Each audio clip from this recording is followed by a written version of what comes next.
Most people feel sick when they see someone in pain. Their brain screams at them to look away, to help, to make it stop.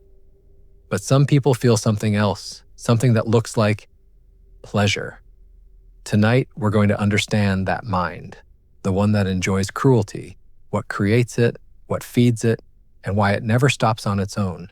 Get comfortable, settle in, let the noise of the day fade into the background. There's no rush, just you and the dark, and something worth understanding. Tonight, we start with something most people refuse to look at, the discovery that cruelty isn't rare, it's ordinary, and it gets worse from there. In 2013, psychologist Delroy Paulhuss added something to the Dark Triad. You might have heard of the original three: narcissism, psychopathy, Machiavellianism. 3 personality traits that predict manipulation, exploitation, cruelty. But Paulhuss noticed something missing. The triad explained people who hurt others as a means to an end. The narcissist hurts you because you threaten their ego. The psychopath hurts you because you were in the way. The Machiavellian hurts you because it served their strategy. But what about people who hurt others because they enjoy it, not as a means, as an end? Paulhuss added a 4th trait. He called it everyday sadism. And he turned the triad into the Dark Tetrad. The word sadism carries heavy weight. We associate it with dungeons, serial killers, extreme deviants. The word itself comes from the Marquis de Sade, an 18th century French aristocrat who wrote novels filled with violence and cruelty. It sounds clinical, pathological, rare. But Paulhuss discovered something uncomfortable. Sadism exists on a spectrum, and ordinary people are on it. His research team designed experiments to measure this. They wanted to find out, how common is the enjoyment of cruelty in the general population? Not criminals, not diagnosed psychopaths, regular people, college students, office workers. One of their experiments has become famous in psychology circles. They called it the bug-crushing paradigm.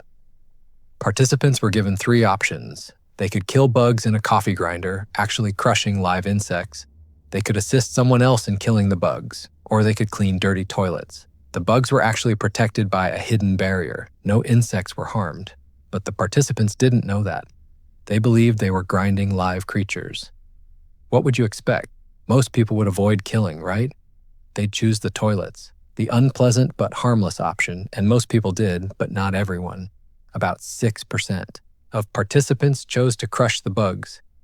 And when researchers measured their affect afterward, their emotional state, something disturbing emerged.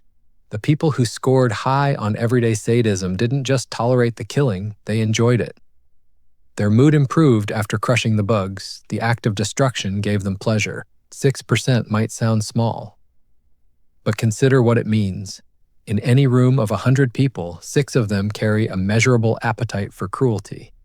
Not serial killers, not psychopaths, ordinary people with jobs and families and social lives. People who have learned to manage this appetite, to channel it into acceptable outlets. But the appetite is there. Waiting? This is the first thing to understand about cruelty. It's not binary. It's not that monsters exist and the rest of us are innocent.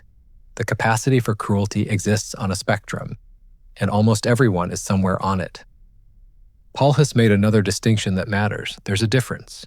Hurting you serves their purpose. Hurting you serves their purpose, they'll do it. If it doesn't, they won't bother. Your pain is neutral, background noise. The sadist is different. The sadist wants your pain. It's not a side effect, it's the point. They will go out of their way to cause suffering. They will expend energy, take risks, sacrifice other goals, because the suffering itself is what they're after. This distinction matters for what we're about to see.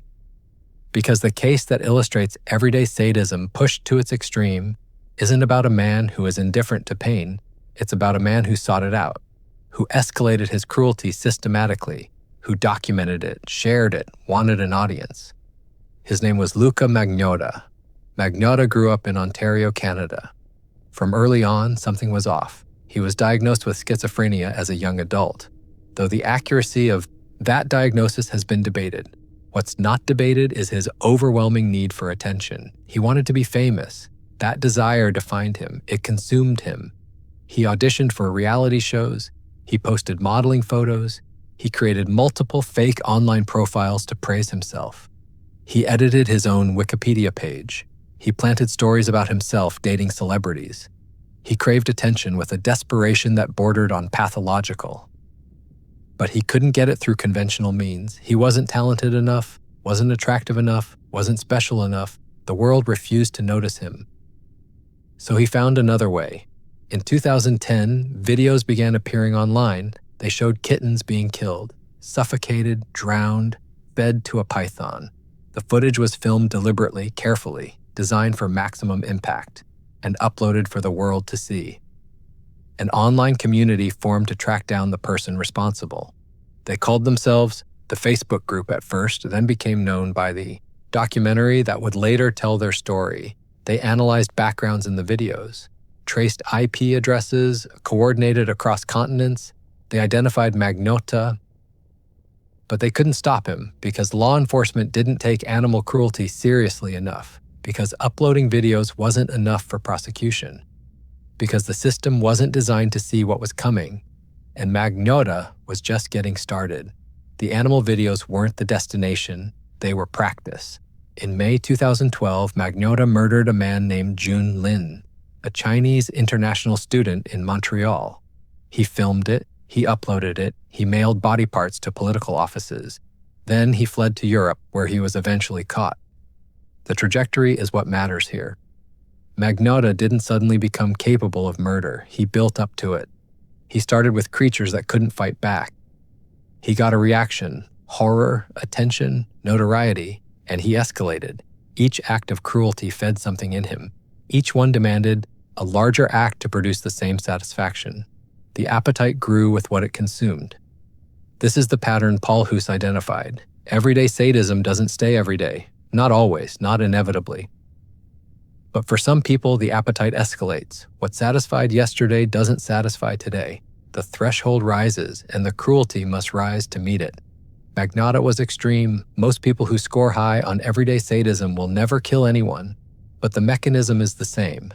The pleasure taken in small cruelties, the gradual escalation, the way the appetite feeds itself, it exists on a spectrum.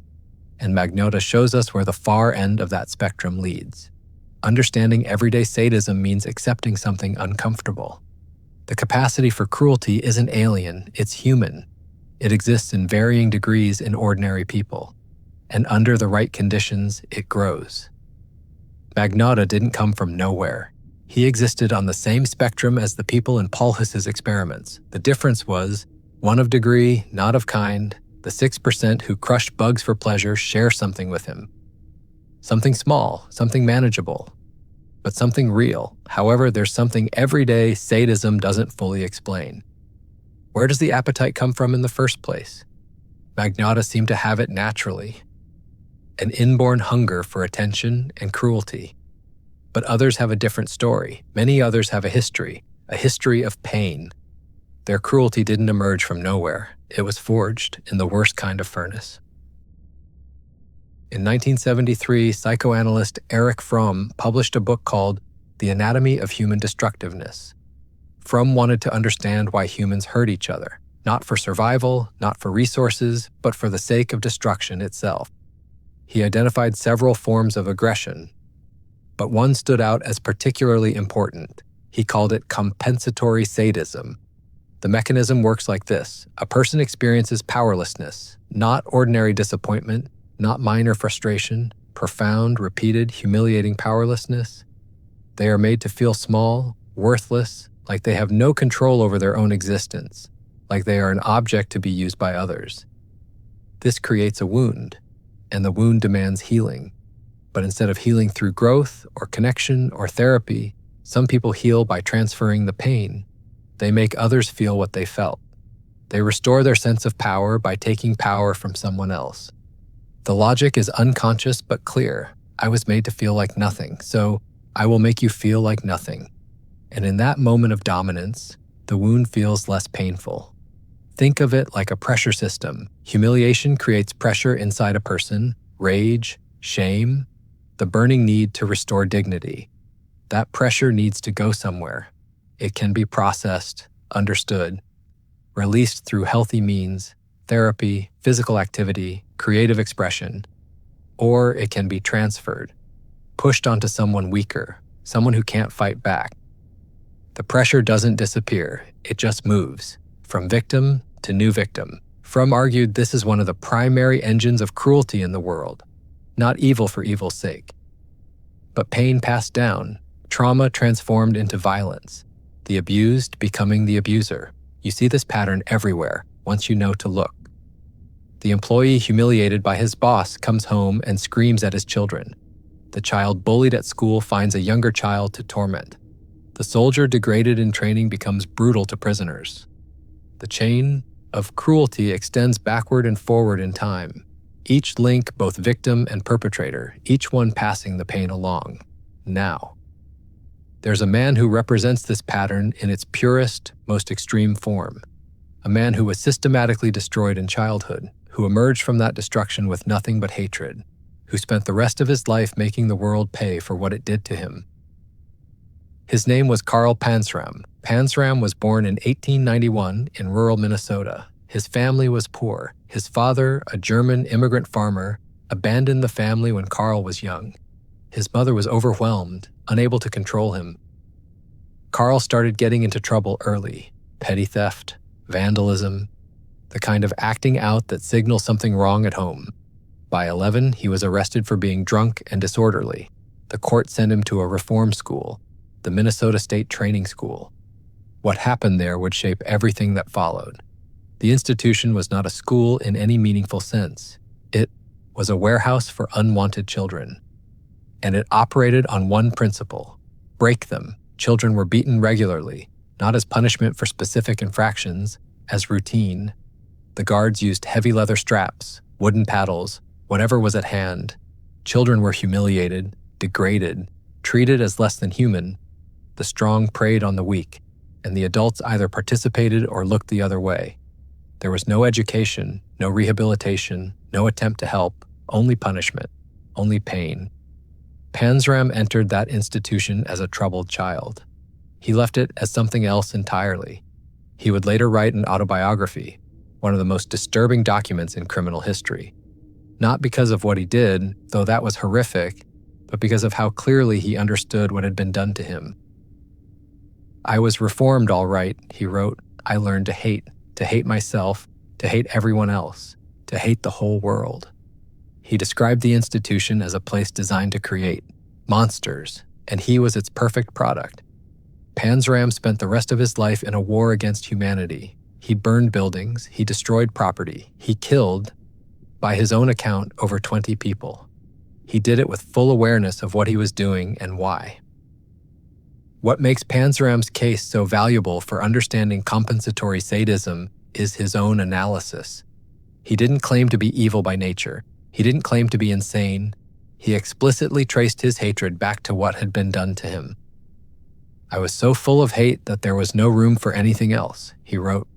The powerlessness he experienced as a child demanded compensation, and the only compensation he could find was making others feel powerless. Fromm would have recognized Panzram immediately.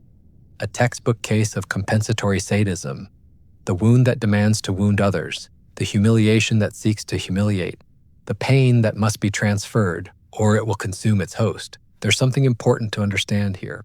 Panzram wasn't born a monster. He was made into one, by specific conditions, by specific people, by a specific institution. This doesn't excuse what he did. The people he killed didn't deserve to die because Panzram was brutalized as a child. Their suffering was real. Their deaths were real. Understanding isn't excusing. But understanding matters because the factory that produced Panzram still exists. Different names, different places, but the same mechanism. Every institution that brutalizes the powerless is producing potential Panzrams. Every system that humiliates children is planting seeds. Every chain of abuse that goes unbroken extends into the future. Compensatory sadism isn't mysterious, it's predictable, and it's preventable. Panzram was eventually executed in 1930. His last words to his executioner were, "Hurry it up, I could kill 10 men while you're fooling around." He went to his death hating, unchanged, unrehabilitated. The wound never healed, it just kept bleeding. onto everyone around him until the state made it stop. Compensatory sadism explains where cruelty can come from. Pain creates the appetite for inflicting pain. The victim becomes the perpetrator. The chain extends. But Fromm's concept doesn't answer everything. It explains the origin. It doesn't explain the escalation. It doesn't explain why, once the appetite exists, however it formed, it keeps growing. Why does cruelty escalate? Why doesn't satisfaction arrive? Why can't they stop? For that, we need to look at the brain itself. Your brain has a reward system. It's one of the oldest parts of the brain, evolutionarily speaking. It exists in rats, in monkeys, in every mammal. Its job is simple: motivate behavior that helps survival. The system runs on a chemical called dopamine. When you do something the brain considers good, dopamine releases. You feel pleasure, satisfaction, the urge to do it again. When you eat food, dopamine releases. You feel good. When you have sex, dopamine releases. You feel good. When you achieve a goal, solve a problem, win a competition, dopamine releases. You feel good. This system kept your ancestors alive. It made them pursue things that helped them survive and reproduce. But the system doesn't care about morality. It doesn't know right from wrong. It just tracks reward. And for some people, domination is a reward. Control is a reward. Watching someone submit, suffer, break, that's a reward too. The brain processes cruelty the same way it processes food or sex or winning. Dopamine release. Pleasure signal. Do it again. Neuroscience research has confirmed this. Studies show that when people with sadistic traits observe others in pain, their reward circuits activate. The same circuits that light up for pleasant experiences. For them, cruelty isn't just tolerable, it's pleasurable. Literally, neurologically pleasurable. But here's where it gets darker. The reward system has a feature. It adapts. You know how the first bite of cake is amazing, but by the 10th bite, it's just okay? That's tolerance. The reward system recalibrates. What produced a strong signal yesterday produces a weaker signal today. You need more to get the same effect. This is why drug addicts escalate their doses, why gamblers need bigger stakes, why thrill seekers need more extreme experiences, and why sadists need more extreme cruelty. The first cruel act produces a rush. Dopamine floods the system. But the next time, the threshold is higher. The same act produces less reward. So they escalate. More cruelty, more suffering, more control, chasing a satisfaction that keeps receding. This is the mechanism behind escalation, not a choice exactly, a drive. The brain demanding more because more is what the brain has learned to need. Now, there's a man who represents this mechanism in its most extreme form, a man who killed for decades, who described the pleasure he took in ending lives, who escalated from simple murder to prolonged torture because simple murder stopped satisfying him. His name was Richard Kuklinski. They called him the Iceman. Kuklinski grew up in Jersey City, New Jersey in the 1930s and 40s. His home was a war zone. His father was a violent alcoholic who beat his children regularly. Once he beat Richard's older brother so severely that the boy died. The family told people it was an accident, a fall. The police didn't investigate. His mother was also violent. She hit the children with broomsticks, belt buckles, whatever was within reach. Richard learned early that the world was a place where the strong hurt the weak, and that no one was coming to help. Violence was the baseline of his existence. He didn't learn that hurting people was wrong. He learned that hurting people was normal. He killed his first victim as a teenager, a man who had bullied him. He beat him to death and felt something he hadn't expected. He liked it. Over the next 30 years, Kuklinski killed by his own estimate over 200 people. He worked as a contract killer for organized crime. But many of his murders weren't contracts. They were personal. Done because he wanted to. Done because he needed to. In extensive interviews after his arrest, Kuklinski described his experience with disturbing clarity.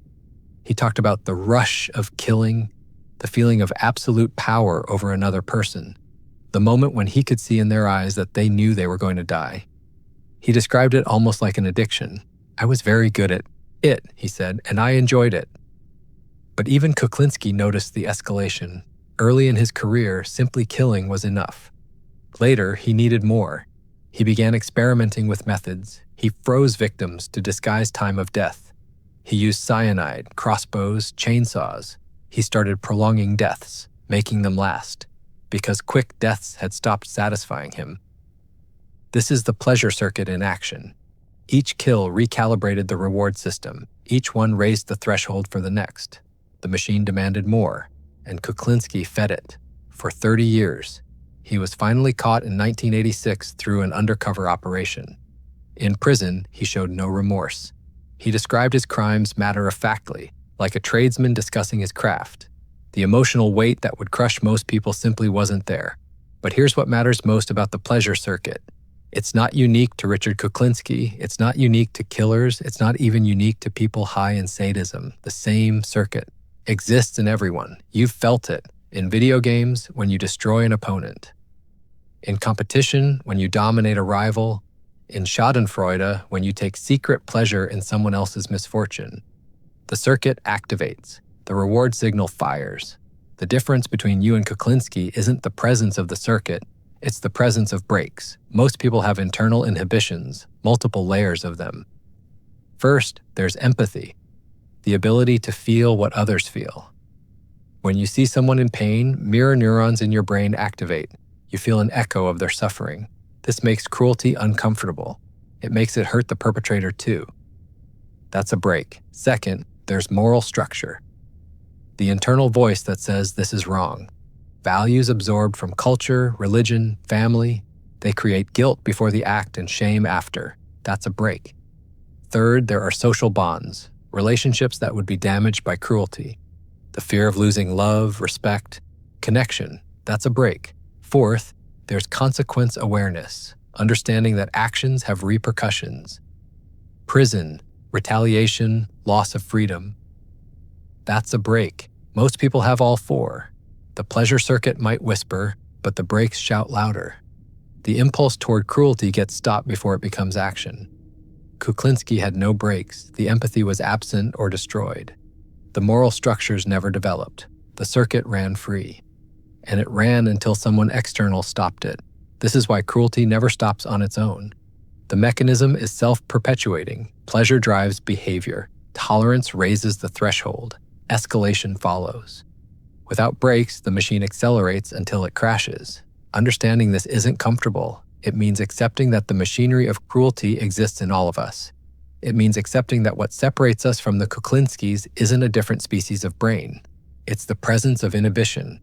The brakes that most of us have. The brakes that some people don't.